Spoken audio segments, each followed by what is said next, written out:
Langkah pertama adalah hal tersulit yang semua orang harus hadapi, termasuk aku.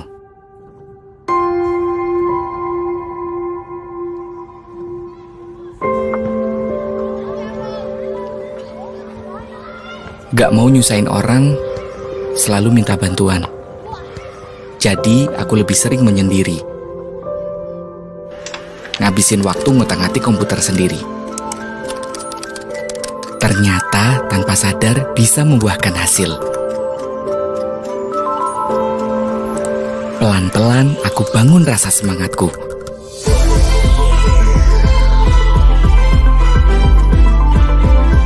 Aku memutuskan untuk bangkit dan belajar banyak hal baru. Semakin hari pengetahuanku semakin bertambah. 900 jam belajar machine learning hingga bahasa Inggris. Buat Adi yang dulunya berkecil hati, sekarang jadi lebih berani.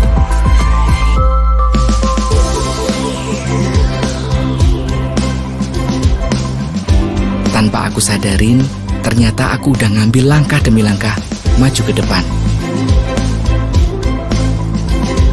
Sekarang aku berkarir sebagai AI engineer. Sekarang aku bisa ikut bantu berkontribusi untuk industri kesehatan bangsa. Bantu permudah distribusi dengan bantuan teknologi AI. Bekal pengetahuan yang aku pelajari di Bangkit. Kadang situasi bisa mengkondisikan pola pikiran, tapi aku bisa memilih untuk bangkit. Ambil berapapun langkah maju yang aku mau.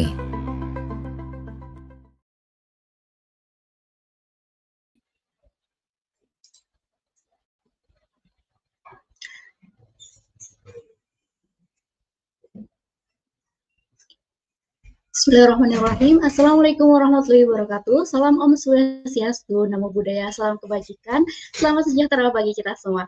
And warm Ramadan Kareem to all Muslim cohort joining us today. Welcome to the Bangkit Academy live session, where we delve into the realm of knowledge and empowerment. I'm Nadia, your moderator for today's session. Today marks a special occasion as we gather here for the fourth Bangkit 2024 Batch 1 guest speaker session. Our focus today revolves around mastering practical cloud computing skill, preparing for success in the industry. We are honored to have with us as the speaker, Kak Johannes Glenn, a customer solutions consultant at Google Cloud, who will be sharing invaluable insight with us shortly. Before we proceed, let me provide an overview of what expect today's session. Kak Glenn will get us through the ingredients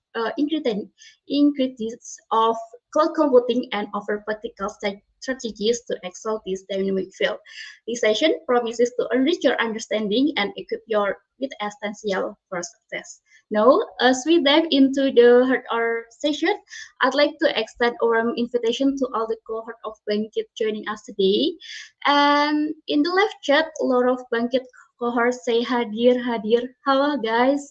I encourage all of you to actively engage and participate, and feel free to submit your questions through the live chat feature with the format hashtag ask as underscore your budget ID underscore your question. Remember, your curiosity fuels our discussion and foster a vibrant learning environment.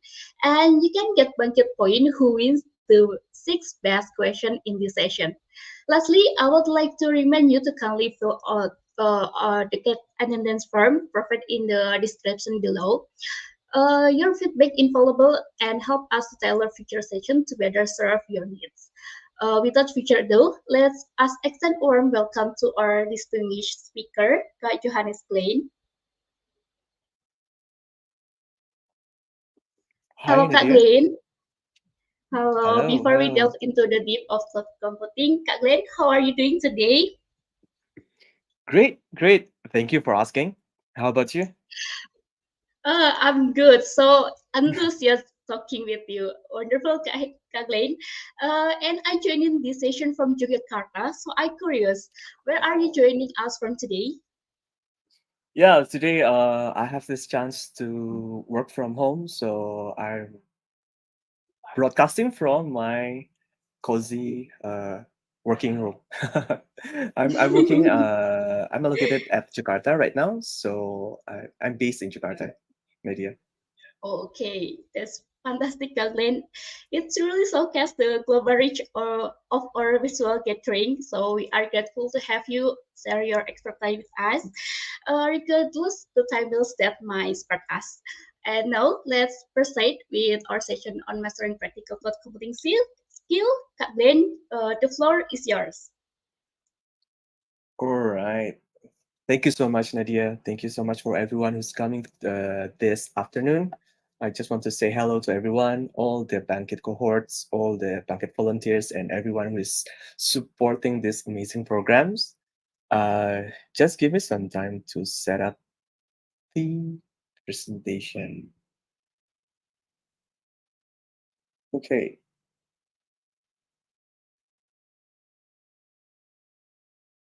All right. So I think this is a very special occasion because previously I was asked to speak within the theme that maybe part of my professional experience, how to have a success in cloud computing. I'm not mentioning that I'm already success. However, uh, part of my life, part of my professional life is basically within this cloud technology environment. So for today team, I believe that I want to mention about starting your own journey in cloud computing. Uh, just a quick disclaimer: everything that I mention over here is my own personal opinion. So please revalidate everything that I spoke this afternoon. And if you have any question, please do not hesitate to put it on the chat and let us have discussion later on. Okay, before moving forward, just a quick glimpse of myself. Just want to welcome everyone. My name is Glenn, John is Glenn, but please call me Glenn. If you see on the right hand side, basically I'm starting my academic year within computer science and majoring in software engineering. So basically I have this basics of software engineering. However, the interesting things is whenever I share about my past, I have different path.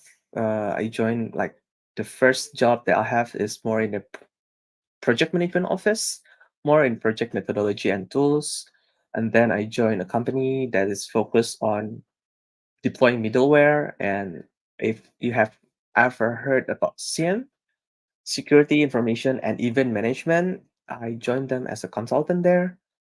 And the other experience is I joined as a pre-sales engineer, but focused in infrastructures and cloud.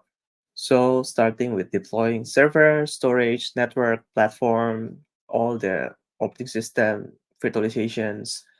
Those are the most of my professional years are within those environment.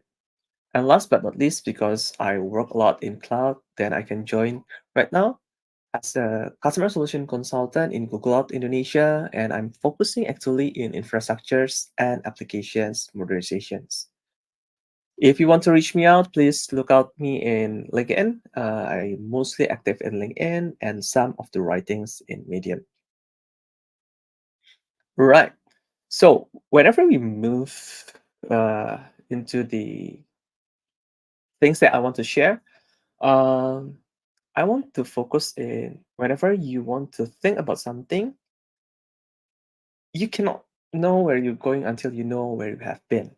This is a quote from Maya Angelou. Uh, we need to understand about the current market, the current trend. So I'm trying to begin with this idea, concept, and informations.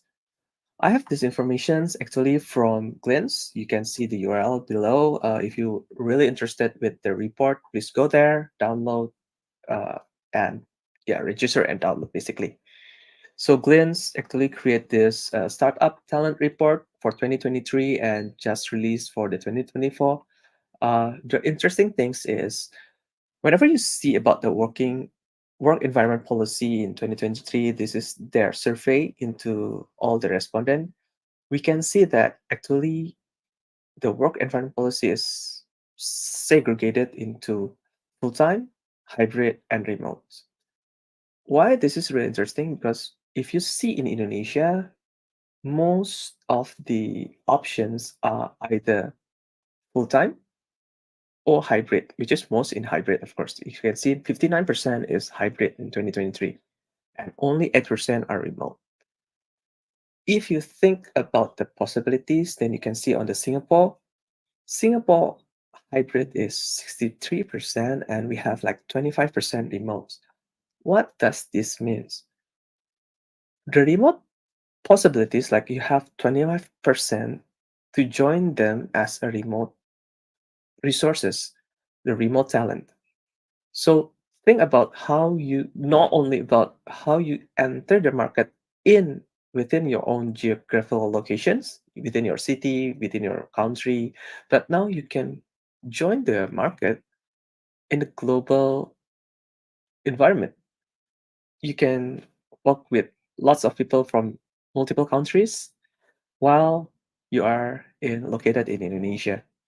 So think this as an opportunity, in my opinion, because previously maybe we have most of the opportunity within the full-time office. It will be tough because we only have a few selected options because we are bounded by our geographical locations. But now everyone have more options. Think about this. And whenever we mention about hiring plans in 2023, this is really interesting.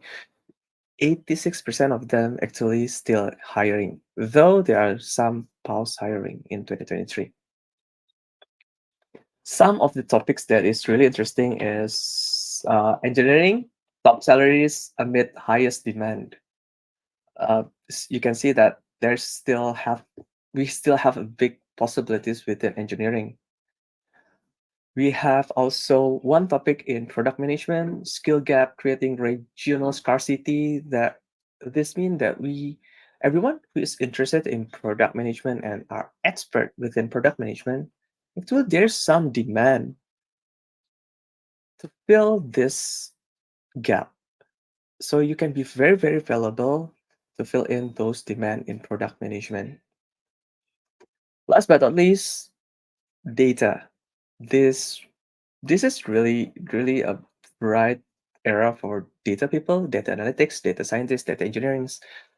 Sellers keep pace with surging demands, more and more demands in data. So huge possibilities for those who are focused or looking forward to seek career in data. However, whenever we move to 2024, we understand that there are some changes, even though in 2023 we heard a lot about layoffs. So this is some interesting highlights, I believe, from the reports. Please go to the same URL, but change it into 2024 for the 2024 reports. First one is we see decrease, actually, decline of the salary, declining like 6% year on year. Um, this give us a glimpse in how we prepare and set our expectations, setting our plans to start our journey. So we just need to understand the current market. We need to understand how we position ourselves, and we need to understand how we can, either you want to join as an employee, you can set your expectations, or you are an employer, an entrepreneur, you can set the expectations, how you be able to create your own teams. Despite layoffs, second one, salary cooling, demand for tech talent remains high. So the demands is still there. Keep on looking, keep finding opportunities. I'm very excited, especially for every one of you who is joining Bangkit. Uh, you still have a very huge opportunities within engineering and technology. One interesting thing that I want to highlight is number three, that n- not only about hard skill, I believe in the Bangkit, we also have soft skill. Please try to train your own soft skill, because soft skill right now is really, really important. This will add your own value on top of whatever you are expert within the technology. And the number four, cross-border hiring. This is what I mentioned earlier. Right now, you are not bound by geographical location for finding a job. Now you can join company even though it's not located within your city. So broaden your vision, broaden your network, broaden your plan. So whenever the opportunity come, you may come and get those opportunities. There's other topics here, but I want to just emphasize that you can see that there's lots of AI theme right now. I believe AI is one of the topics that may disrupt or change the technology landscape right now. I think this is the new technology that is really exciting, but at the same time, because everyone start in the same time, I believe this is a new technology for us. I believe for those who are focused in AI, I believe you already do some research, do some development, or do trainings on AI. But for the rest of us, for example, like me, this is really, really exciting time because we start at the same time. Think about how you can enrich yourself, enrich your skills, also how to not only about everything about AI, but think about how you can increase your productivity through the assistive of AI. I think those going to be very valuable later on because we're going to embrace lots of AI technologies. So those are some trends that I believe this may help us to understand about the current market. the report have very true details informations later on. If you want to deep dive on those reports, please go register and find those informations on those reports. Then I want to move on into, I believe this is the thing that I believe how I navigate within my professional life, especially in cloud computing. Not particularly focused on cloud computing. I believe I already practice this for my entire professional life. However, later on I will deep dive a little bit into cloud computing specifically. There's a very good uh, quotes from Confucius. It does not matter how slowly you go as long as you do not stop. So, one thing that I believe is continual improvement is really, really important. One of my top value is Kaizen. So, whenever you have this idea, how I can be better from myself, from my previous self, those are the things that try to achieve right now. And how do I be able to achieve that is through several steps. There's 4 steps there. I believe this is really practical for us to do. The first one is set foundation. Why set foundation is really important? Because whenever you want to start doing something, for example, if you want to build a house, you better be focused on the foundations. Or later on, you build a very beautiful house and no foundations. Something happens, and all those beautiful things unable to help you. So I will emphasize this as the first and most important thing. Set your foundations, fundamental skills. Train, learn, master, and increase your capability within those foundations. What do I mean by that?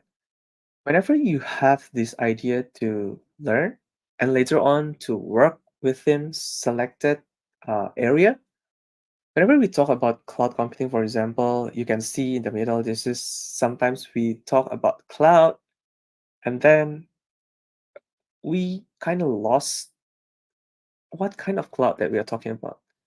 Because cloud is not only about, cloud is only about server, cloud is only about another man compute. Actually, it's not. It consists of multiple layers, orchestrated, and creating a value or product that we can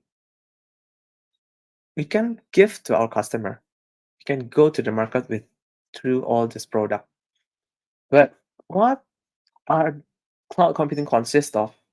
At least, these are the simplified versions.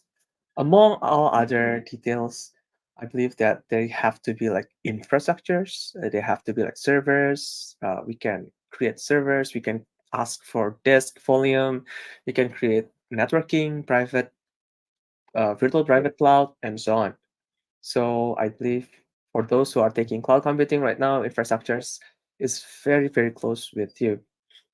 But not only about server. Imagine if we're talking only about server, there is no applications. We need also to put our workload into those servers. So in the cloud computing, I believe application developers, either you are web developers, back end, front end, mobile developers, those application that you create actually are the one that produce value for our customer to consume. So there's infrastructures, there's applications that we need to store our data somewhere, data management. Some of you may be expert in data management, database admin, creating databases. Uh, do you want to use relational database? Do you want to use NoSQL? And thinking about how if we all have infrastructure, data management, applications, how if we have DevOps that help to quicken or create this fast movement from developer environment into staging and later on into productions. Of course, we need to develop something, but definitely we need to allow those workload that we develop to be deployed into the production environment. So we have DevOps. On top of that, we have lots of, as we mentioned, data analytics, data engineering, data scientists, and last but not least, of course, within Bangkit, we also have AI and ML. Think wherever you are right now, whatever expertise that you are leaning into, whatever major that you are focusing into, either you are infrastructure, cloud computing, DevOps, data management, application, AI, ML, data analytics, whatever you do, make sure you able to have this ample of time to learn, to absorb, and to be expert. What do I mean by expert? Expert is not only about about the technology, but we understand about the process. We understand about people.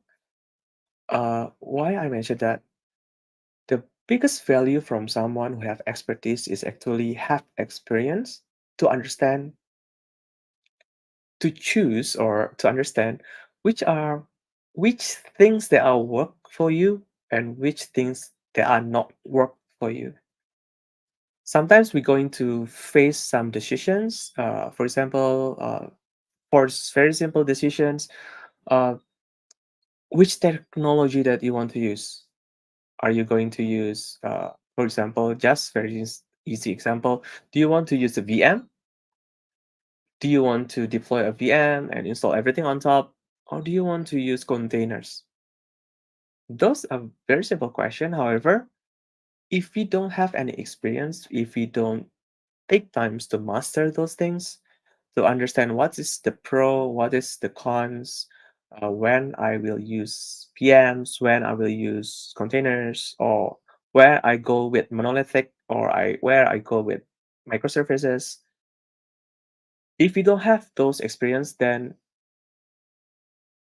we may be good in something, but we may take sometimes to actually produce high quality result.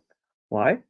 Because sometimes we don't have that enough understanding about those decisions, and then we need to test it out. Uh, I don't have because the technology is changing. I may not have all the understanding. However, within my previous professional life, I faced with lots of environment, lots of decision making, lots of things. Sometimes I do good decisions. Sometimes I took a very bad decisions. But I learn from those. So later on, those can be very, very valuable for me. But then the question is, how how if how I be able to increase my experience, increase my understanding, increase my expertise, if I haven't gone to like joining the industry, if I haven't worked right now, then I give at least three suggestions.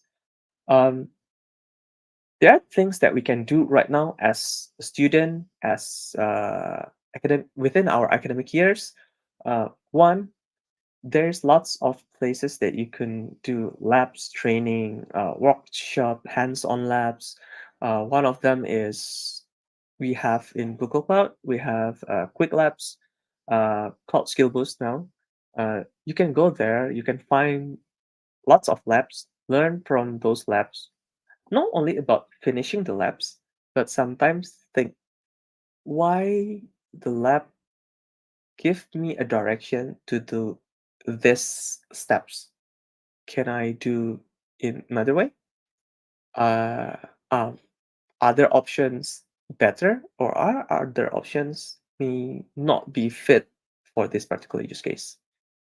These are really interesting because we can have this safe place lab. We can create our own environment, learn from there. The other way is whenever you go, before I go to certifications, of course, you can go find lots of documents, online documents from all the technologies that you are looking for, all writings, articles from all those great leaders out there. They have lots of expertise, they have lots of experience. Sometimes they wrote some articles that those can we can be inspired by those articles, not only about articles, videos, podcasts, anything that fit for your profile, how you able to learn, the best way for you to learn. And last but not least, if you feel that you have enough confidence, how if you take some assessment through some professional certifications? Why this is really interesting? Because professional certifications may not really, uh, in a way, guarantee that you are the best expert at that particular technology. However, it will give you a standard baseline that, oh, Glenn have this particular certification. At least he understand uh, those particular topics. Why this is really interesting? Because certification may be the easiest way to quantify someone uh, through specific certification. Because of course, certifications commonly is officially supported by the technology providers. So this can be a measurement for us, and also in the same time, you can use certifications as a proof or evidence for later on if you want to work for someone, or even you want to create a partnership with all other people to create your entrepreneurships. So three things to improve yourself, to make sure that your foundations, your fundamental skills, expertise, not only you are good, but continually improve. Please, you can go to these three very simple steps. For example, that you are going into like infrastructure, then you're going to focus in infrastructures. You can find labs in infrastructures, cloud computing, how to deploy VMs, how to deploy contra- containers into GKE, for example, Kubernetes orchestrations, asset orchestrations, Polyg. Um, you can find writings, what to do, what not to do, what is good, what is bad, and then you took some certifications. Now, whenever you achieve some level of certifications, think, am I still growing at the pace that I really expect into? Or sometimes we can combine with or with other topics or other expertise. This is the second one. Please take some time to master your fundamental skills, to gain very valuable lesson from there. But then at some point of time, think about our plan about learn and expand. One interesting things over here is whenever you go to this cloud, Google Cloud cheat sheet with google.com, you can see this map. This is actually simplifications of services that is offered by Google Cloud. I use all the sample from Google Cloud because I part of the Google Cloud right now. So, for example, if you are good, very, very good at compute, storage, database, then think about expanding yourself. Are you going to like DevOps? Are you going to like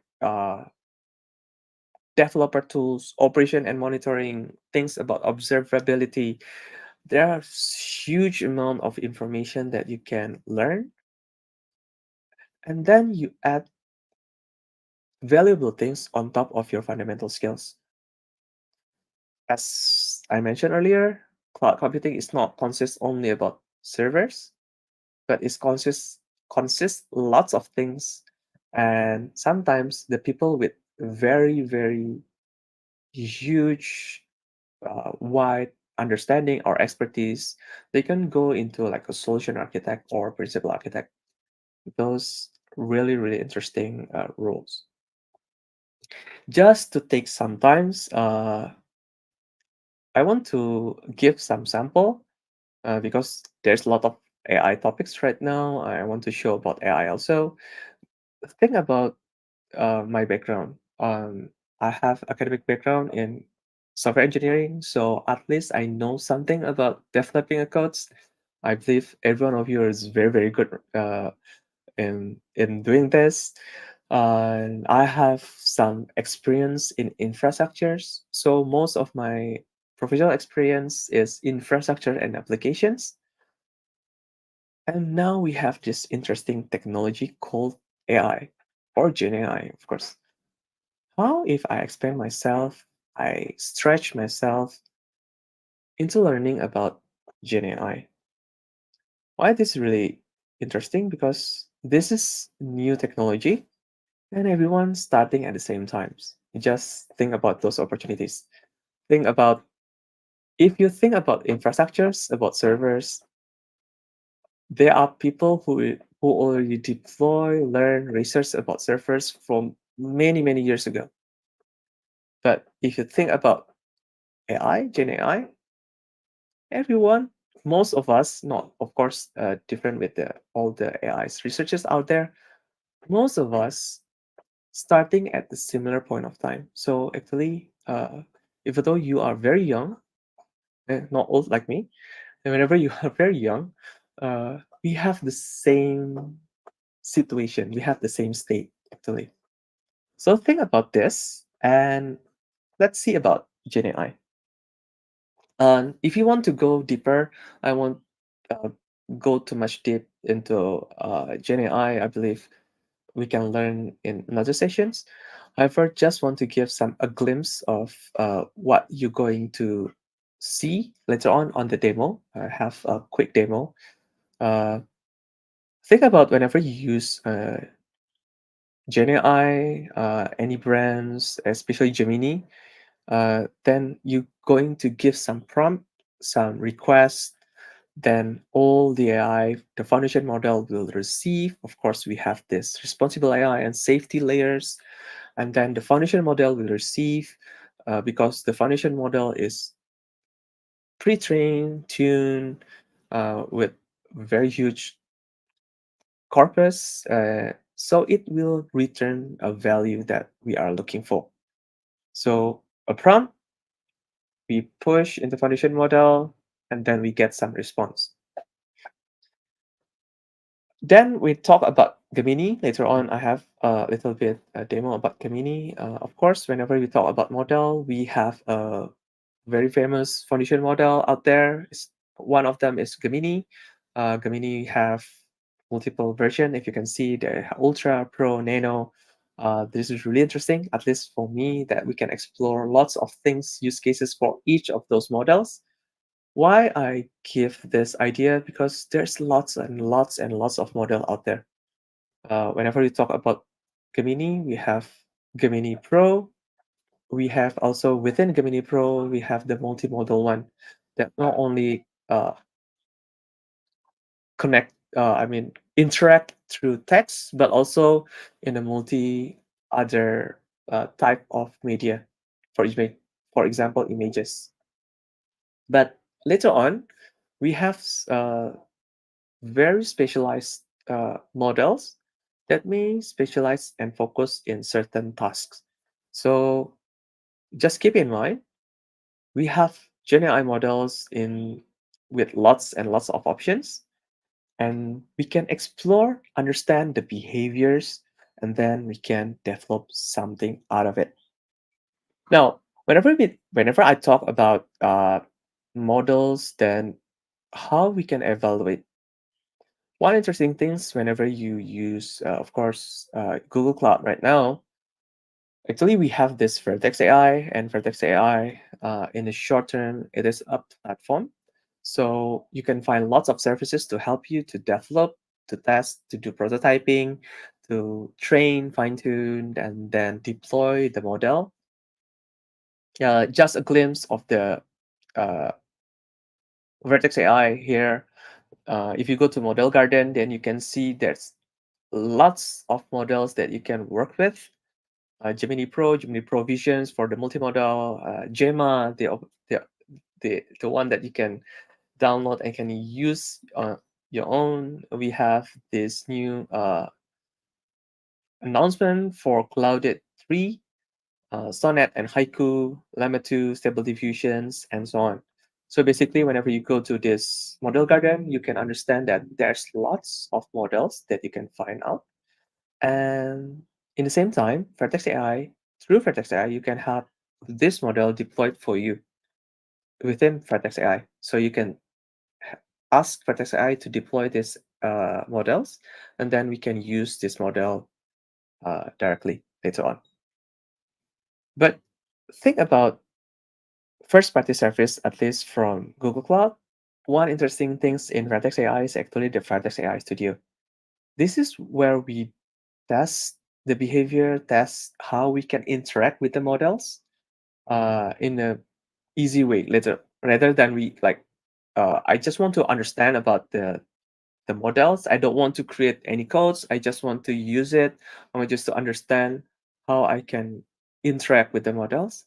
Then basically we can go here. For example, I want to test about language model text prompting. We can go to text prompt and we have freeform or structured. It's easier to demo through the structured one. We have lots of option here. Do you want to use text bisons, or we can just use the Gemini Pro 1.0. Um, let's try something over here. For example, how if I have this context? Imagine that foundation model is actually trained with lots of information out there, but think if we have specialized context and we want to have this specialized, I mean, we want to have the specific response from this particular context. So you have context, you have example. If you have multiple example to fine tune the result or response from the model, there's evidence that have significant Amazon rainforest. But one interesting thing I want to focus rather than read all the words is this: LGM, last glacial maximum. If we don't give the context, it's hard to define what is LGM. So let's try. Let's ask what LGM stands for. Then we can have the response directly from the Gemini. LGM stands for last glacial maximum because we give some context to Gemini. Really interesting. But how if we have another type of context? How if we extract the technical specification from the text below in a JSON format? For those who are developers, valid fields are name, network, RAM, processor, storage, and color. Okay, let's test. I have this text, submit, and voila. You can see that whenever we give some context, we give some understanding to the foundation model, it can actually return something that is very, very specific within our context. So the first one is return from my prompt is text and response with text. And right now I asked it to like parse it into like a JSON format. So I can have this. Imagine the possibilities that you can do. Imagine that for all those developers out there, how we can utilize this new technologies. I want to move on, but last but not least, I want to talk about multimodal because I will have this demo on multimodal. The difference with multimodal is previously I prompt with text, I get return in text. How if I have other than text? What do I mean by other than text? Let's test something over here. Let's, for example, I have a media, for example, like this. You cannot really see the small picture, but this is like a timetable. For example, you go to train stations or airport, you have this timetables board that you can see. Then you have this image. Then you ask to uh, then you ask the model to actually please parse the time and city from the airport port shown in this image into a list. Let's see how it goes.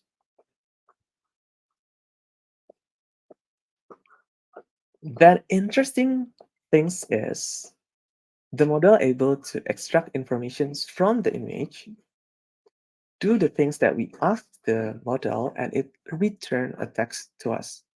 So we can work with not only text, now we can work with images. Now we can work with video.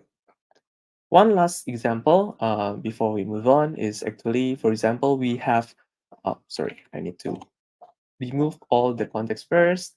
Then I have this screenshot of CSV actually. So my ask is please parse the table into a markdown format. Submit, and then we have this result. Imagine how we, for all us who is developer, imagine the possibilities to use this kind of technologies. Then in the rest of the Vertex AI, I want to go too much deep, but you can find lots of things here, how to train, how to fine tune, deploy, and so on. But right now, let's move on into the demo. Imagine previously I understand about applications. I have this experience in infrastructures, and now I want to combine with my understanding learnings about GenAI. I knew how the model will behave. Now I have an idea. How if I create a simple application that I can upload a picture within some certain geographical area, then the GenAI application will return to me some informations, for example, where the pictures is taken, the city, uh, what is the city is all about, summary about those particular city, the weather of the city right now, and some things that we can do over there, how to go there, and later on we generate dynamic images. For example, how if we go there, how if we somehow really over there. Uh, just a disclaimer, this is a very simple text. Simple test, not productions ready product. This is only for testing and just to test the concept of uh, just to test the concept of GenAI models. Okay, before I move to the codes, I want to move. Sorry, before I move to the codes, I want to move into the idea. I need to combine those three knowledge right now. I understand about applications, so I want to build the applications because uh, the Gemini have this SDK on Python. So I want to create those particular applications. I have the steps, user upload image. Then I want to use multimodal to extract city locations. I ask Gemini Pro to give additional information. For example, getting weather informations from open weather, enrich those informations, and later on I use Imagen. Imagen is another model to generate images to generate personal picture based on locations. And later on, I want to store, of course, those dynamic images created. Then from the applications, I use my infrastructure hat. How do I be able to deploy those applications? Maybe I can create a container. I deploy it into Cloud Run, serverless compute. I can consume Vertex AI from the Cloud Run. I can connect Cloud Run with Google Cloud Storage. If you have seen the preview features, you can use Google Cloud Storage as a persistent volume in Cloud Run. And then directly from Cloud Run, I can call Open Weather for weather informations. And then I protect Cloud Run with load balancers and also Cloud Armor. This is me, Glenn, using my infrastructure hat, the very simplified versions of concept, testing the concept. And last but not least, of course, I will use my hat as Gen AI learners. So I will deploy these multiple models into my applications. What is this very simple idea about the codes? Actually, to create this application, later on I will show the application, is only take like 150 lines of codes. Of course, I have help from Streamlit and also the SDK from Practice AI, but basically I can create a functions to get current weather. I declare the functions, then uh, the activity on the Streamlit. Whenever there's an image uploaded, please extract the location from the images, add some information. For example, please tell me what is the current weather, real temperature, description, and fields like in the locations. Locations is the variable extracted from the multimodal. And then I will add something like uh, summary of the locations, recommendation things to do, and how to get there from Jakarta. I'm not preparing lots of guardrails over here, just a very simple thing. So you may see some hallucinations, but please take notes that this is only a conceptual test. Okay. But last but not least, after all the enrichment of the response, last but not least, I want to generate some images through Imagen. Okay, what the application look like is actually like this. So allow me to refresh because I'm using Cloud Run. Maybe it need to like put a little bit. So just imagine that you have travel applications. Just imagine that whenever user login, Glenn login, that it knows that Glenn is male, sample age is maybe I'm quite old, 30 until 48 years old, Asian. So I have the first step is I want to upload something. Maybe let's try this image. The idea is whenever I upload some images, then oh, some error. Okay, let me try again. This is how a live demo is all about. Something happens. So, woof, why? Okay, one more time. Give me one more time. I think there's some try catch that I haven't added. Okay, all right. So let's use another images. Hopefully this is work. Okay, if every one of you know about these images, this is location in Singapore because this is the bus in Singapore. The idea is the multimodal Gemini is able to extract the location that is Singapore. Then it will call the open weather API to get the temperature over there, what is feel like right now, summary of the Singapore, what to do in Singapore, how to get to Singapore from Jakarta, but it will generate some dynamic images. For example, imagine if Glenn, male, 30, 40 years old, Asian, want traveling to Singapore look like.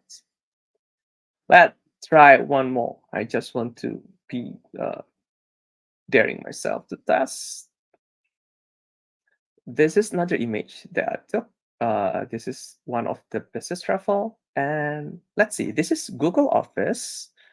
But where is this image taken? London. Right now, London is 11 degrees Celsius. Summary in London, what to do in London, how to get to London, and what look like whenever you go there as a male, 30, 40 years old Asian.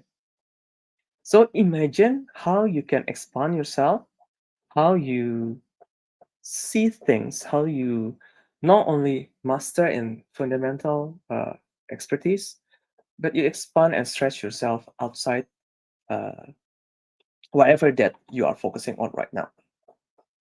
Those are only very simple demo. If you have an interest, maybe later on we can explore further. And I believe in Bangkit we have amazing AI path.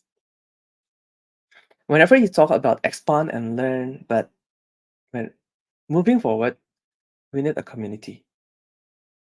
we unable to grow if we just be ourselves, be alone. I mean, we need community. We need some people that have the similar value, have a very rich experience. We can go there, we can talk, we can um, exchange our minds, we can debate, we can agree to disagree. This is a very simple samples that what I see that I really interested. For example, this is one event with all the developer relations in Google Cloud that we talk about Duet AI. Duet AI or Gemini is assistive AI in helping us to do our works. And we have this workshop. We can discuss about uh, Duet AI, Gen AI, Gemini. We can talk, we can debate, we can ask, and we can learn together. Those are the meaning of community. We can build something together. This is also some fun example. If you are any of you fond of Python, uh, previously in 2023 we have this Python ID in Bandung. Everyone is Bandung. If you go to there, maybe we met at the event. This is really fun.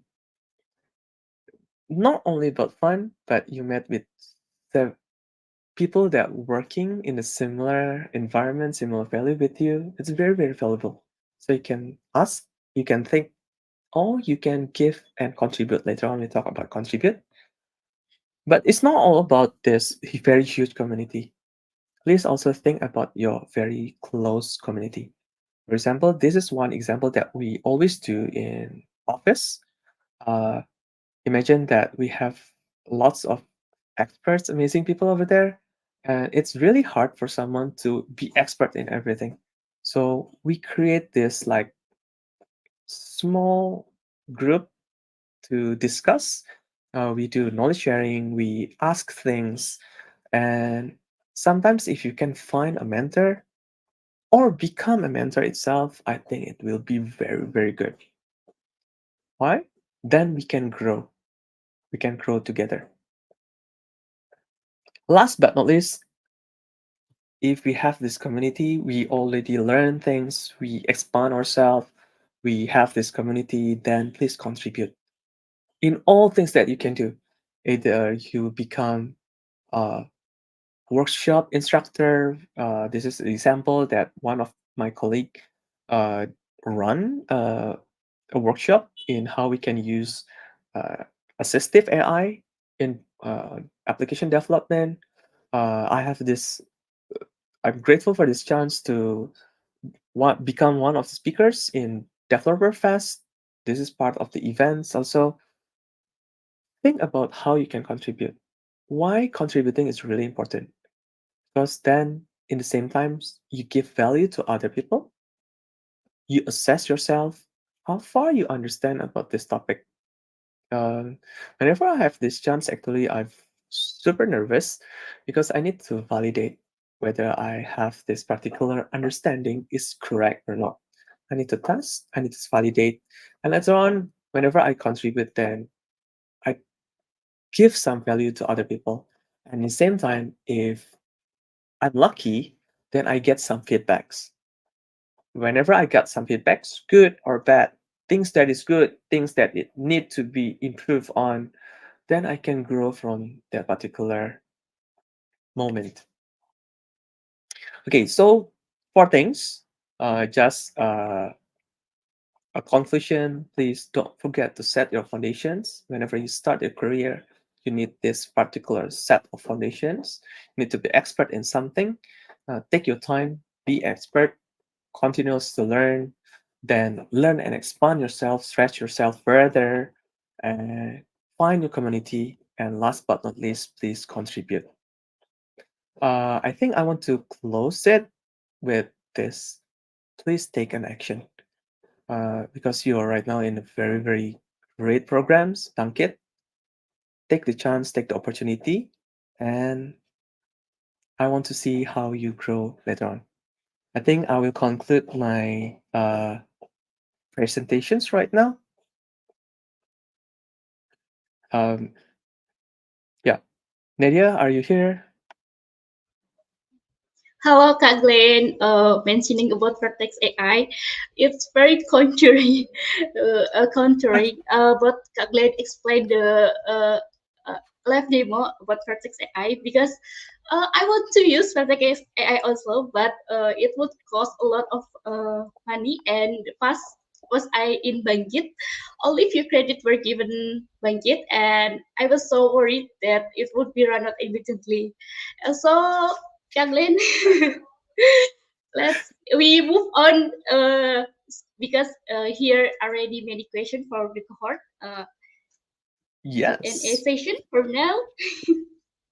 Let's go. I think that's really one of the things that we need to consider. Also, Nadia, I think you mentioned a very good things. Um, Whenever we go to cloud, it's not only about how to use the technology, but how to measure your um, budget, right? How you Yes, understand about the financial operation over there. That's another skill set that we need to have. Yep, that's a very good yes. one. Thank you for adding that.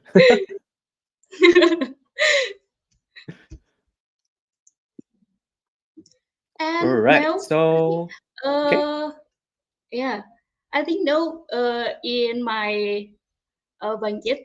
There is no AI materials, but now in Bangkit 2024 batch 1, there is adding material, some AI material from GCSB. I think the cohort can practice about the vertex AI there in GCSB. Yeah, that's good, I think. Yeah. Wow, it's really interesting. Yeah, looking forward to hear from every one of you. Okay, next, move All on right. to the question. There's okay, first question from Aline Trinia. Okay. How does CC facilitate collab communication and productivity for remote teams, especially pandemic, and what tactics can cloud engineers use to enhance remote work environment? That's the question, Wow. Kathleen. Wow. Okay. Let me to digest this first. How cloud compute facilitate collab communication productivity for remote teams, especially pandemic? And what tactics can cloud engineer use to enhance remote work environments? Ah, okay. Okay. Just to respond this, thank you for the question, Nadia. I think this is very complex, but try to like simplify the answer. Whenever you have this specific objective, for example, Eileen, that's a very amazing profile picture, by the way. Whenever you have this specific objective, for example, collab communication, productivity, and remote teams, then we need to think how we can help them in this particular objectives. Um, there's lots of ways, but we need to think back that everything will be back into three important things: technology, people, and processes. And the most important for me is people and processes. Then we can choose the technology. You need to define the process first. You need to understand what is the current state of the people. If the people is, for example, like every one of you, very young and mostly are exposed into technology, just to think about collab communication and productivity, then you can use lots of tools out there. Um, of course, because I'm come from Google, I have to mention about Workspace. Uh, it's a very good place to start.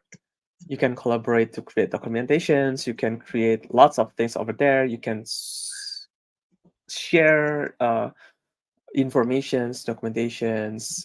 You can collaborate through Google Meets, Google Chat.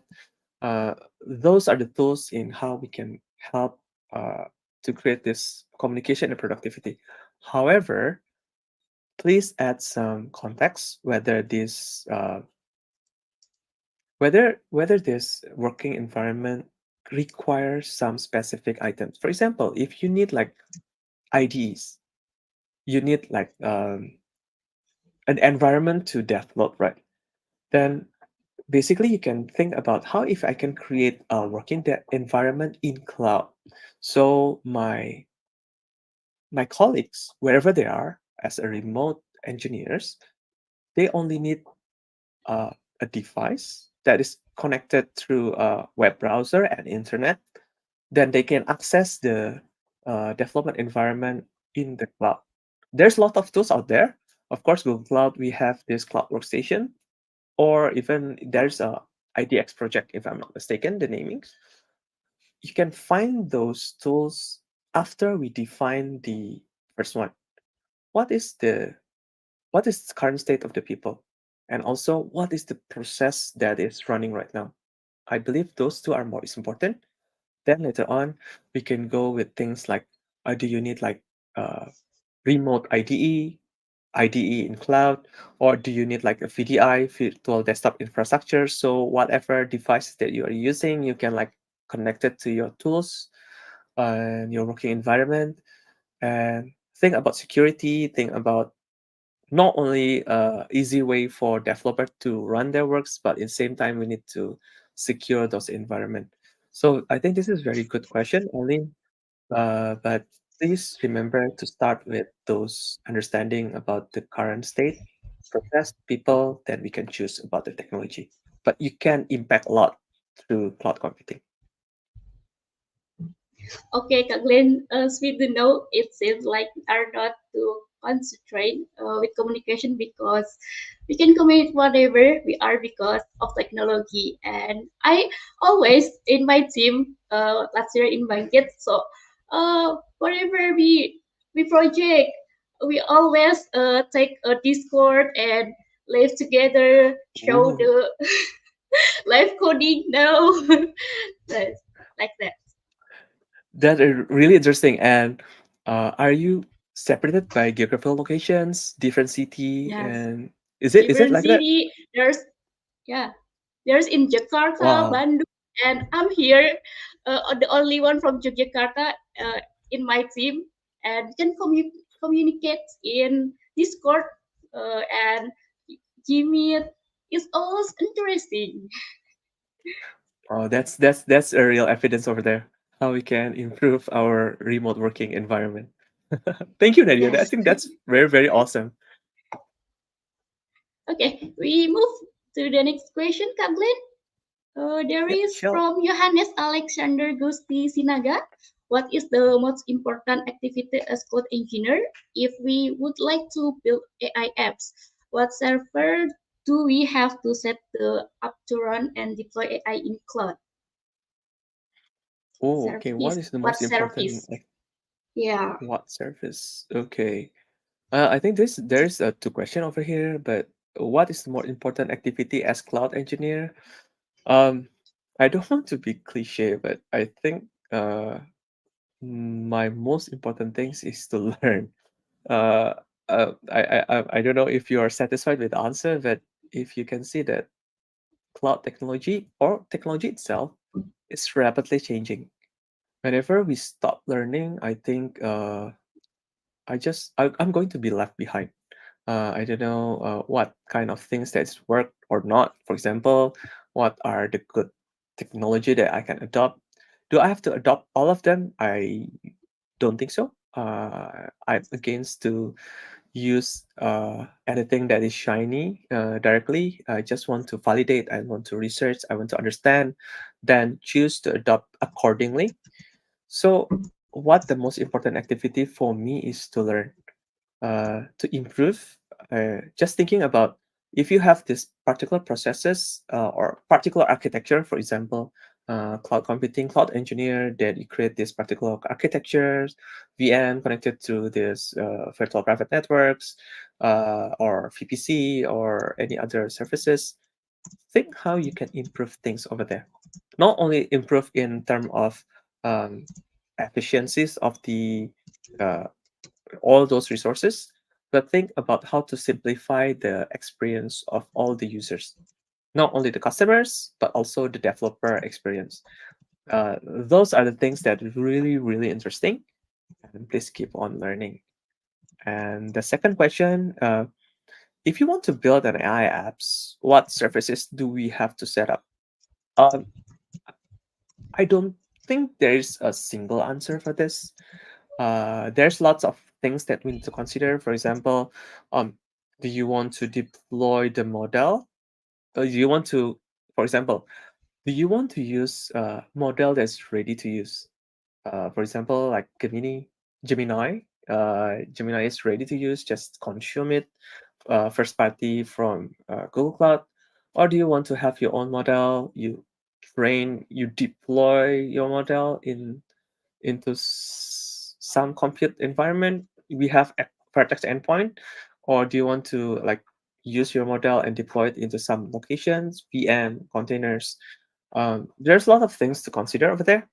However, in my opinion, is try fast. Try something that's really simple for you. If your resources, if your team, or if yourself, for example, me, uh, are really experienced or really effective in developing applications and deploying into containers, then we can start through containers. We evaluate, we reassess, then we redeploy the next iterations. Um, Keep on doing it because there's no single answer. Do I have to deploy in VMs? Do I have to deploy in uh, containers in GKE or in serverless? For example, Cloud Run.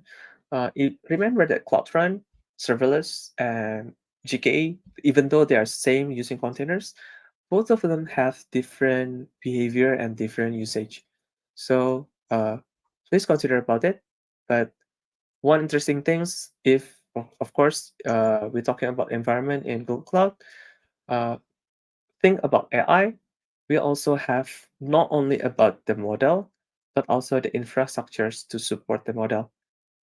Compute, CPU, RAM, everyone, we always have the CPU and RAM, but think about the needs. For example, I believe Nadia mentioned about the cost. I believe you want to use some GPUs. Yeah, commonly those are quite expensive, but GPU's accelerator does give a huge boost into the performance of the AI model itself. We have selections of GPUs, but we also have our own we name as TPUs.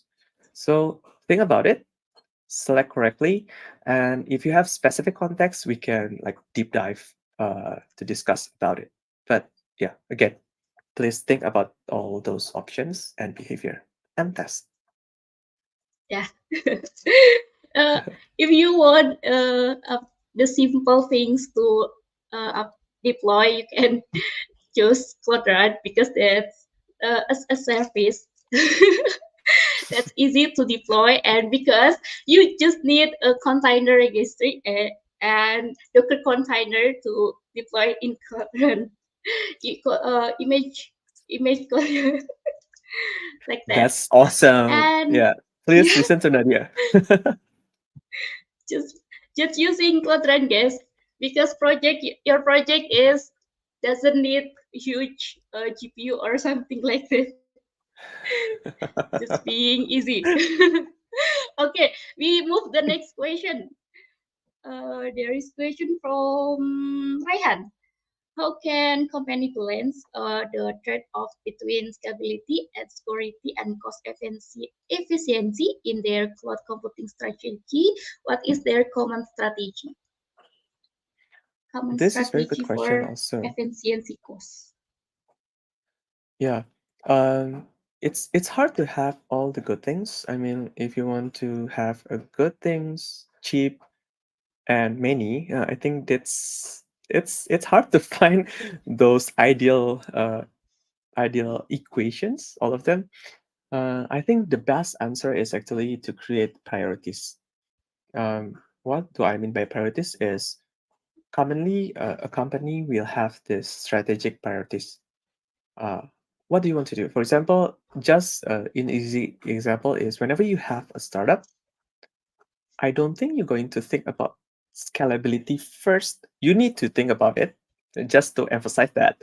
But I think go to market is much more important to try something, to pilot, to create MVPs, to test product market fit. Those are really important at that particular stage. So think about setting some strategic prioritization. What is the highest priority?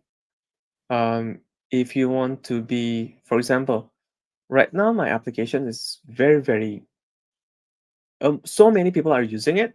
Uh, if I lose the traffic, then I lose lots of revenues. Then possibly you want to emphasize in scalability. Think how you scale, how you create like uh, think about your resources, how your resources scaling, how you load balance your traffic, how to make sure that the traffic is the legitimate traffic, high quality traffic that's coming. Think about things that make sure that your scalability is good. Lots of questions about this, lots of idea and planning and designs about scalability. But of course, whenever you talk about scalability, uh, the easiest way is like to over provisions, just to create as many as VMs, as many as containers that you can.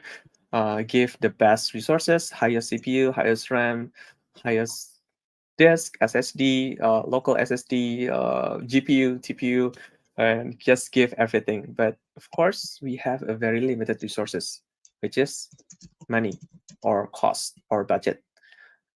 Then we need to rebalance. What kind of uh, what kind of boundaries that we have right now?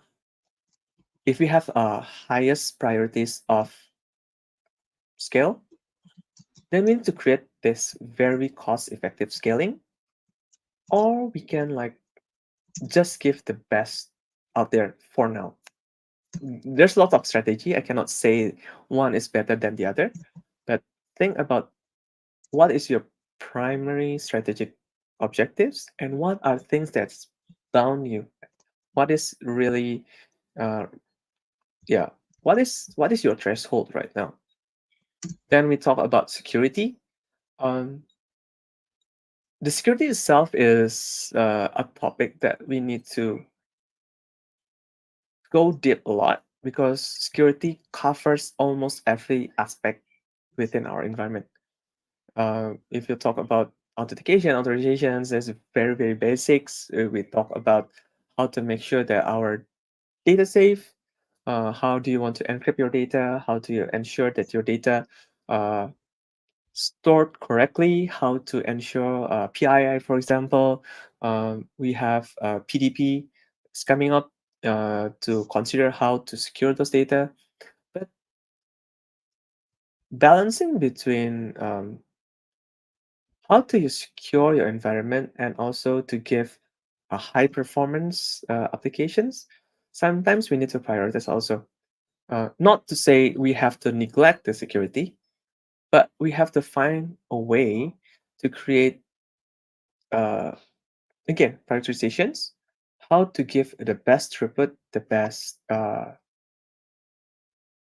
experience for our customer, for end users, but we still put security in mind.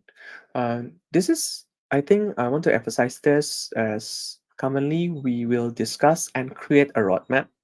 So it's not only about deciding things at this present of time, but whenever you create strategic objective, you create some boundaries. What your things that bound you right now, but we need to create like a roadmap. What do you want to do this quarter and next quarter? What do you want to achieve? And those things will go back into like reassessment in later on period. So strategic objective, KPI or so on, and what things that bound you, and later on, uh, yeah, please reassess things, create a roadmap, a plan, midterm and long term. Those will give a better situation for us to take some decisions. I think that's within my opinion, at least. Okay, Kak Glenn, I want to adding some information for the cohort, CC cohort cloud computing. Uh, yeah, in decoding, there is some materials. The title is becoming cloud engineer.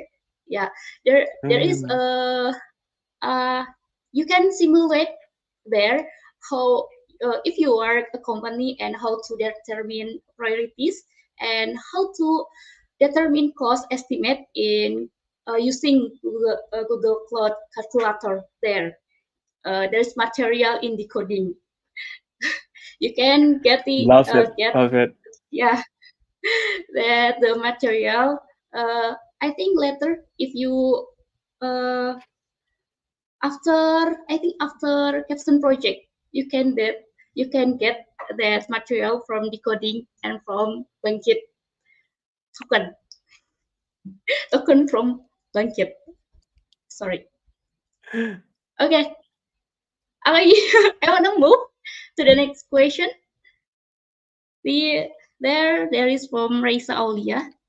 How do you Mhm. view cloud computing growth from its early day to the present, where it has become widely used? And what is your view of the future development of cloud computing? Okay. Okay, how do you Who- feel cloud computing grows from its early days to the present? Would it have become oh interesting? Um, I may not really have the expertise in understanding the beginning of the cloud computing. However, whenever I think about technologies, especially in cloud, um, in the beginning, cloud is more in providing resources, providing VM, compute power for people to use. But moving forward, it's not only about compute. It's not only about, oh, I can create a VM, so I can create a server, I can deploy a workload, I can deploy database and so on. But think about more specific technologies, things that is more in the, sometimes it's mentioned as a managed services, things that automated to be created and managed for you. Uh, Previously, I have to uh, find a server, patch the server, install the operating system.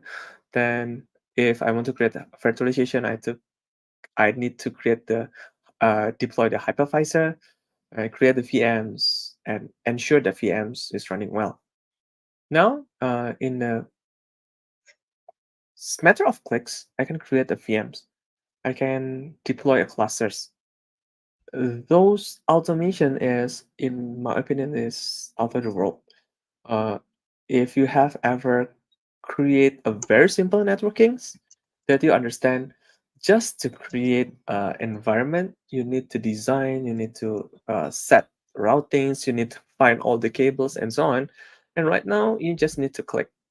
You can create a VPC, you create the VMs, you can create all the resources that you want, including some really interesting technologies. For example, if you go to data analytics, uh, how if you want to create serverless data warehousings?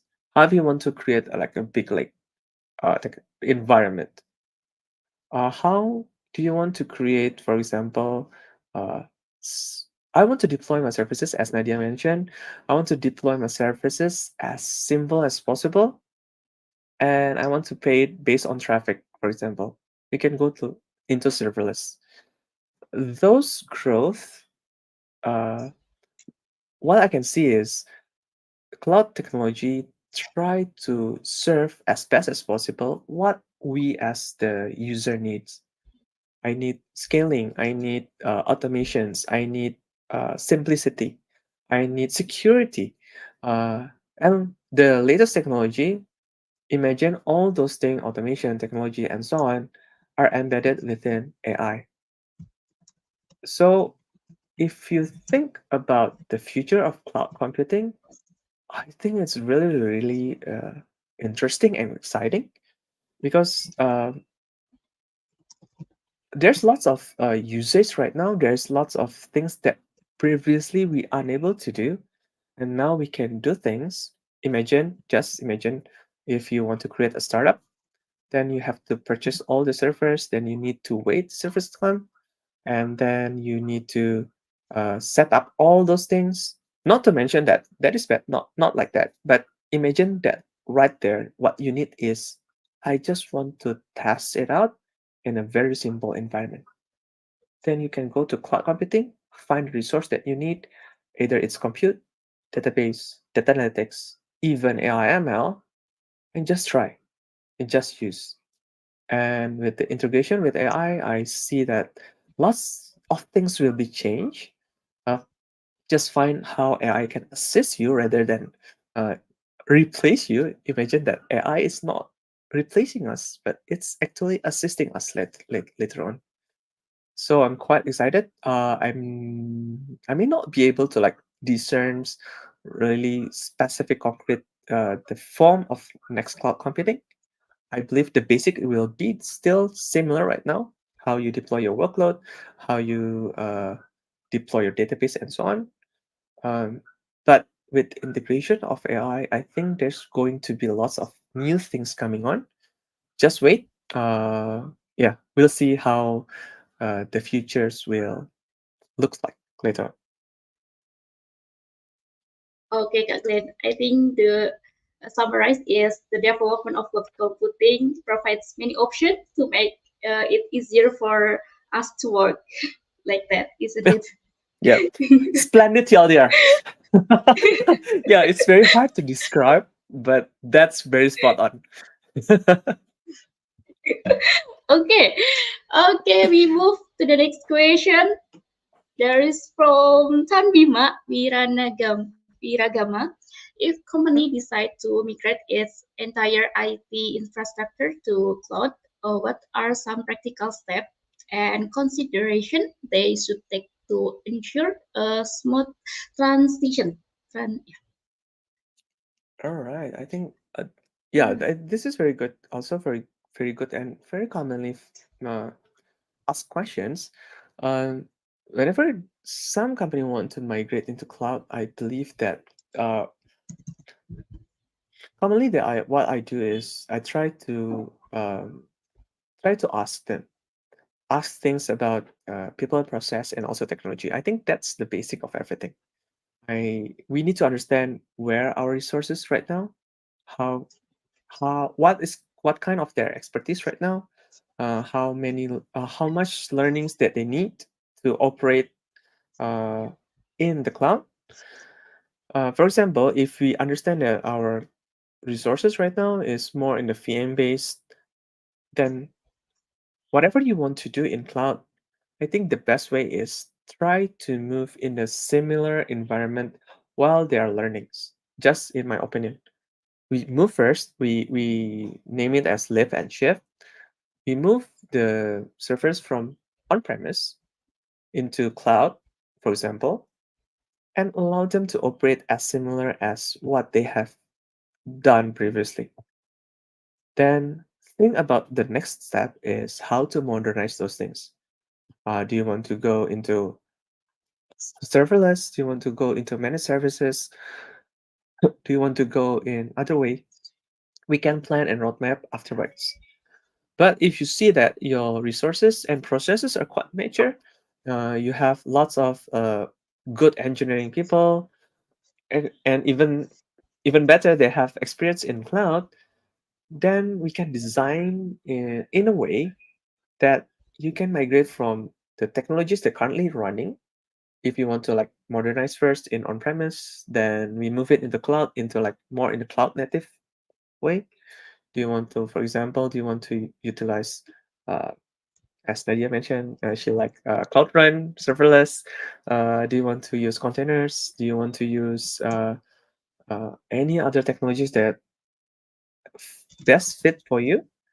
And think about managed service, because whenever you do a self-service, self-managed resources, then you need to do all those life cycle maintenance, patching, daily operation that you need to consider.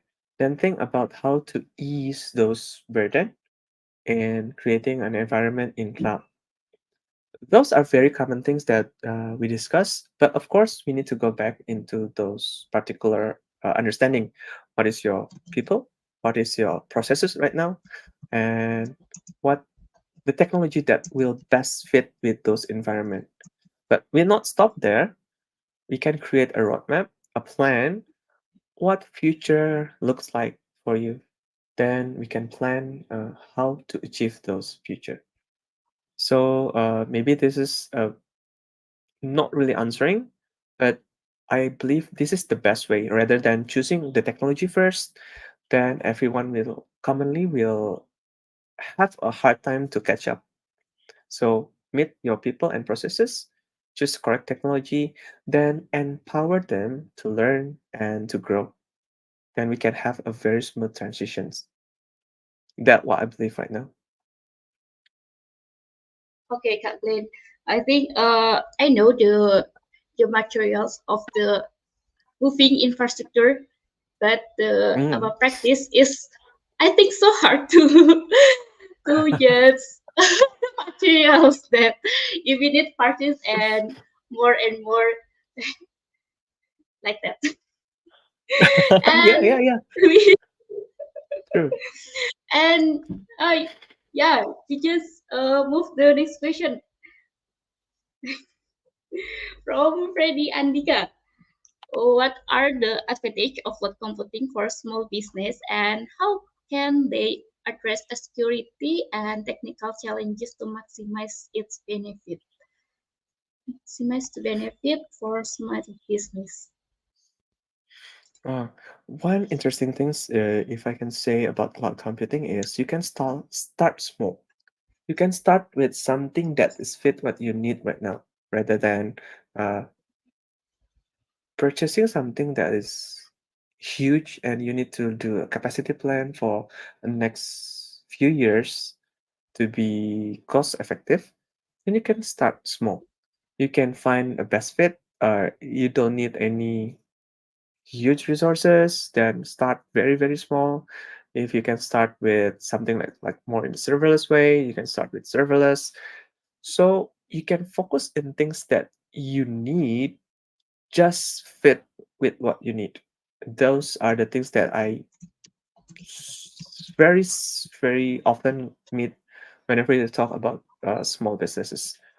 Uh, you also have this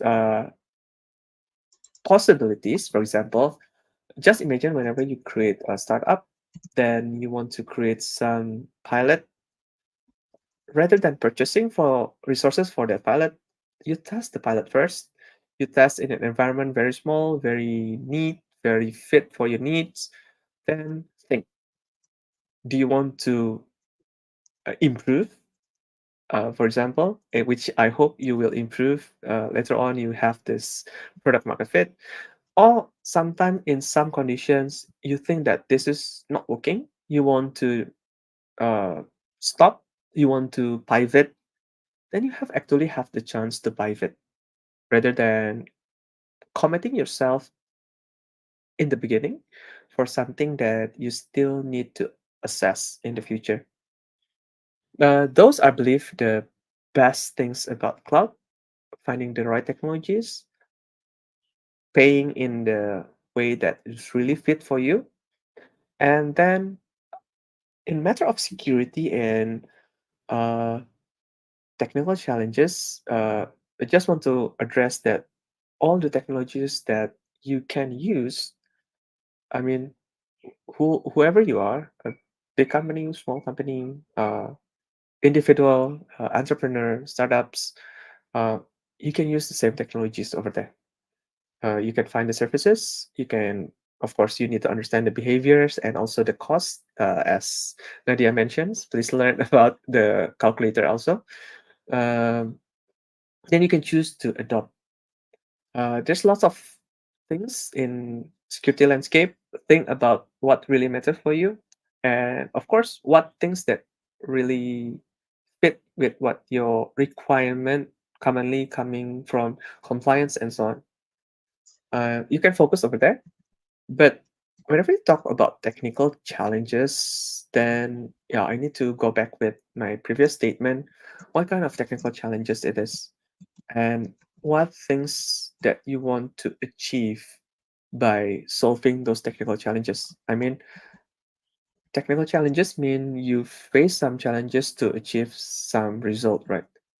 What is this particular result? Are you finding something scalable? For example, previously there's some question about scalability. I want to find something that's uh, helping you to secure your environment, how you want to automate your environment, for example, we need to understand about the needs. Then we check what kind of technology that may help you to achieve those. Yeah, I think that's my answer for now. Okay, Freddy, the conclusion is choose the right technologies, yeah, from your business, like that. Yeah, Okay, yeah.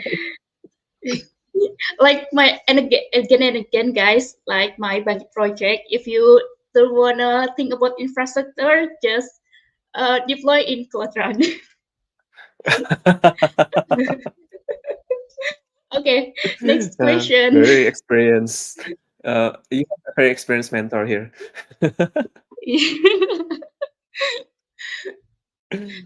uh, we have next question from Luis Michel. How is data security and privacy managed in a cloud computing environment? This is also interesting because data How? security and privacy actually. Okay. Yep. Sorry. Yeah, Sorry. data Nadia, security go and ahead. I just uh Okay. mentioning the Repeating the question. question. Yeah. Got it. Got it. Yeah. Actually, especially whenever you talk about GDPR, PDP, there's lots of compliance that require this data security and privacy. We have this. We have this lots of. Uh, there's a variety way to achieve data security and privacy. However, we need to understand that also everyone will use different technology, everyone will use different processes, and with those dynamics, we need to understand uh, what is your current needs right now. Whenever you talk about the easiest way to think is how to create authorization and authentications, how to make sure that the right person access the right resources. Those the first things. We have lots of services to do that, especially in IAM, identity access management, and we can set roles.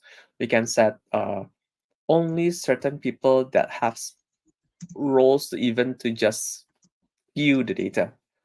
Then on top of that, we have this capability to do encryptions. Do you want to encrypt in transit or at rest, or you just want to store in encrypted uh, value? So whenever someone retrieve the value, then they are unable to retrieve unless they have this particular key to decipher. The other way is common things is to use, for example, data loss prevention system to not only to assess which kind of data is really critical, but also to do automations, for example, like masking.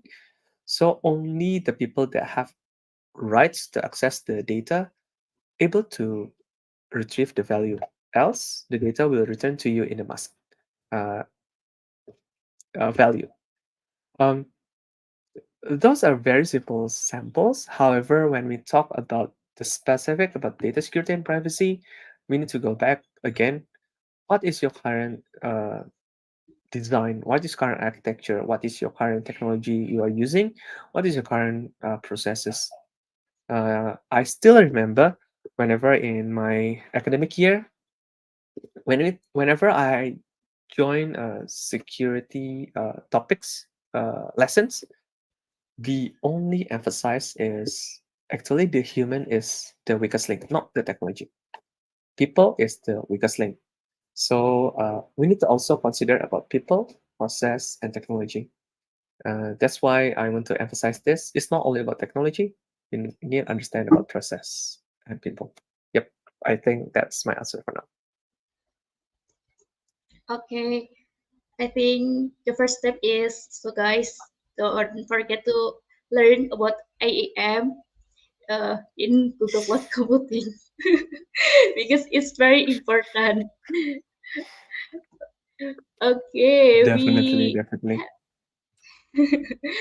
Please don't give we everyone super admin access, please.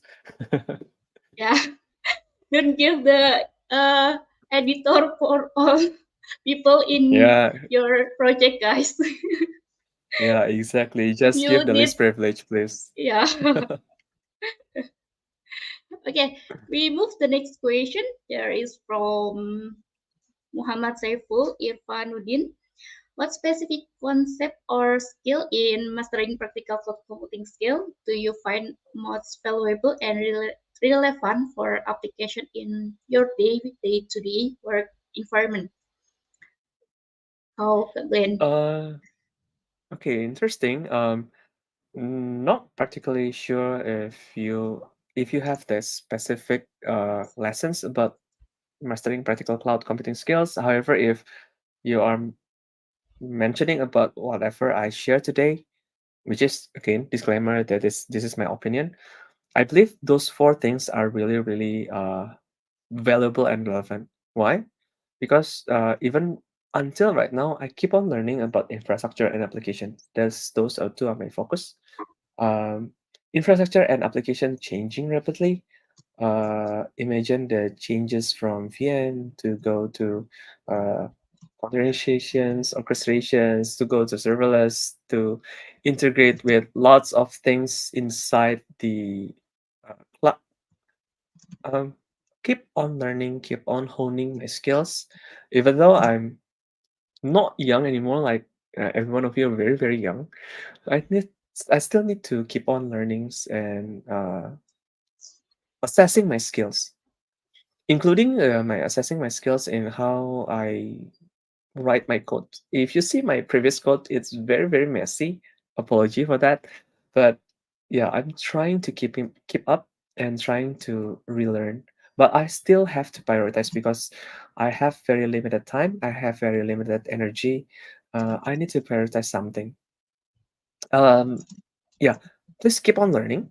Keep on honing your fundamental skills, your core expertise, but try to enrich your core skill with something that is valuable. Extend your skills. Combine your skills with other that's very, very relevant. Think about, just imagine what things that you can contribute by adding those skills. Uh, uh, just thinking about my my capabilities in infra and uh, applications. But how about database? How about data management? How about data analytics? How about uh, all those other area? How about DevOps? How about observability? Maybe later on you want to go to SRE approach. Uh, there's lots of way. However, the things that I want to emphasize from all of that is whenever you do all those things, take care of your fundamental and core expertise, try to learn and grow and expand, then find communities. Later on, please contribute. I try to repeat all of those. And since my early days in professional works, these four things brings me where I am right now. So I still believe four things still very very relevant and very very valuable.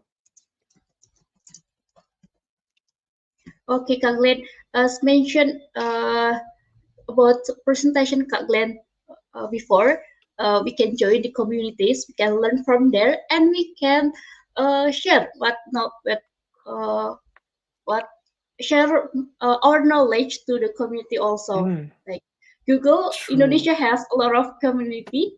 There is Mm, GDC, GDE, GDG, and you can connect with that people expertise there, and you can learn, and you can also share your knowledge there.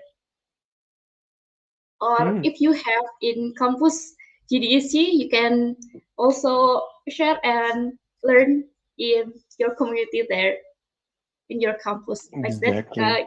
And Exactly. Lots of ways to do. Even open source project. If you want to contribute globally, open source project, please do. Yeah, I think that's going to be amazing. yeah, okay. We move to the next question.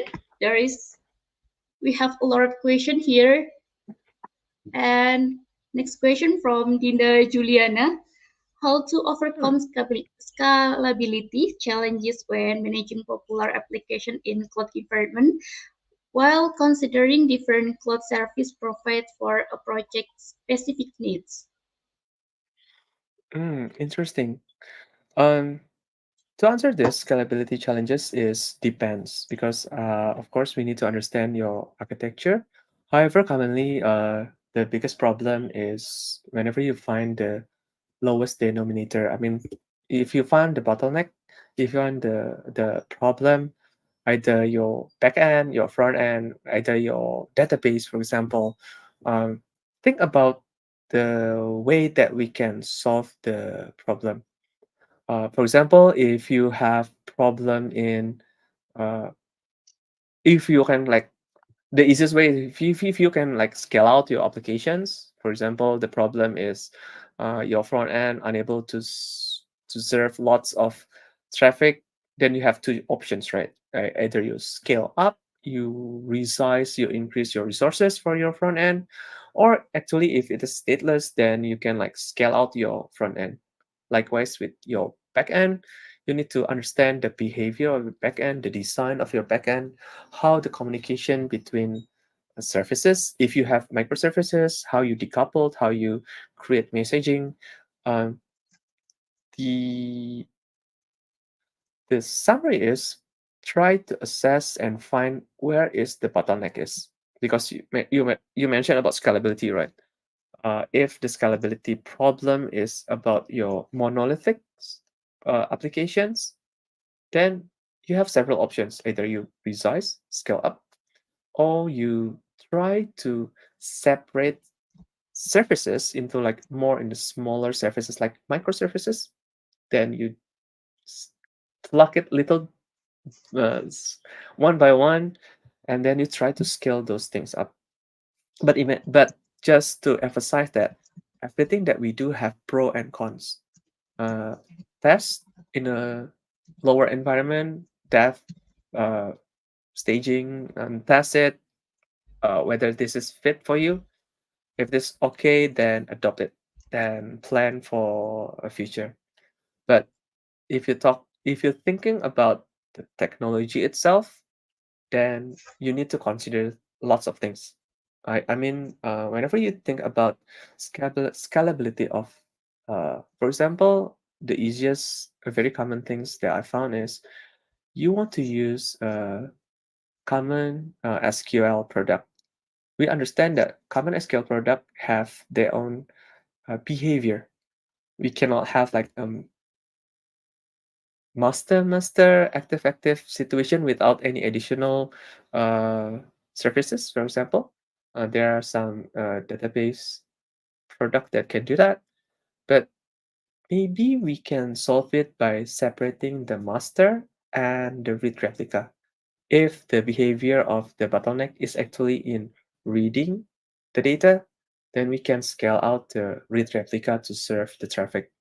So there's lots of way to achieve this, but yeah, we not understand what's the real problem and how we want to solve the problem, including what is our boundaries.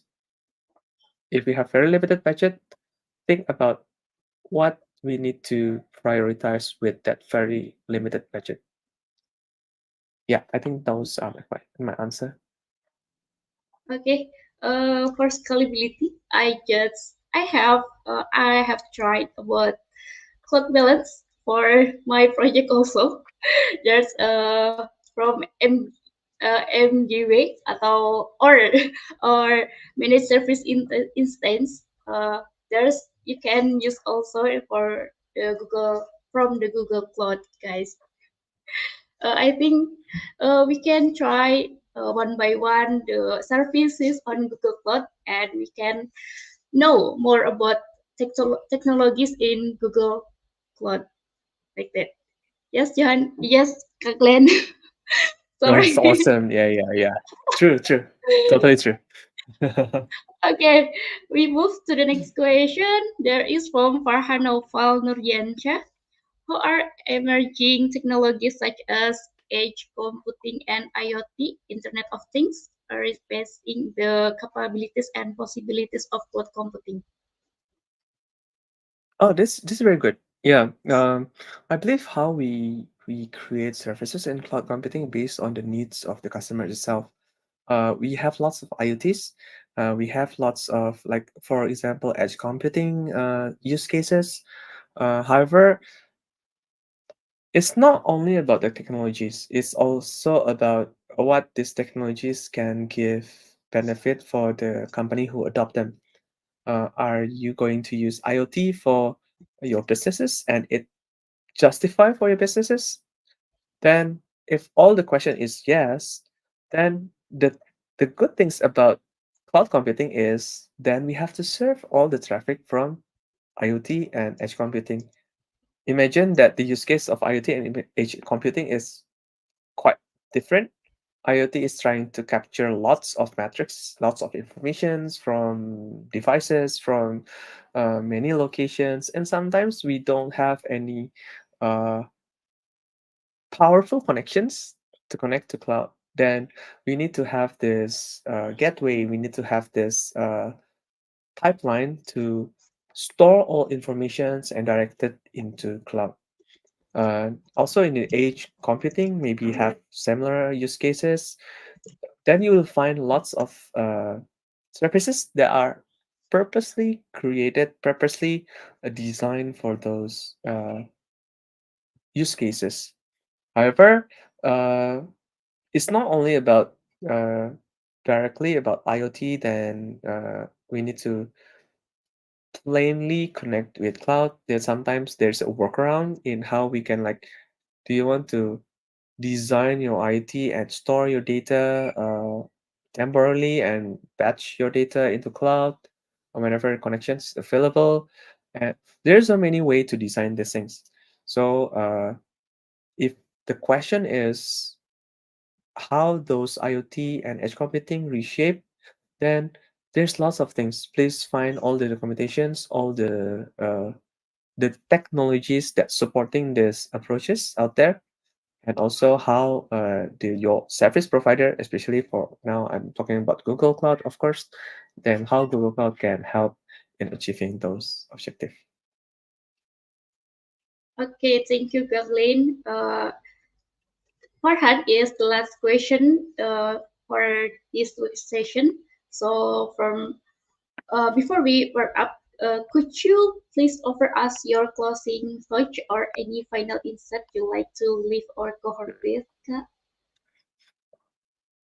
Okay, last notes, is it, Nadia? Yes. Yeah, Or last thought or any final closing. Okay. insight. Yeah, closing statement. Okay. My closing statement, I believe, for every one of you are very, very young, very potentials. I really, really look, I really looking forward to see uh, every one of you, especially for us because we are Indonesian, able to contribute into technology world. Right now, we have very, very smart people out there. We have great leaders from Indonesia out there, and I'm looking forward for to see many more of us able to contribute, able to influence global market, especially in technologies. Uh, the future are in this next generations, right? Nadia and everyone, because very, very young. I'm quite old right now.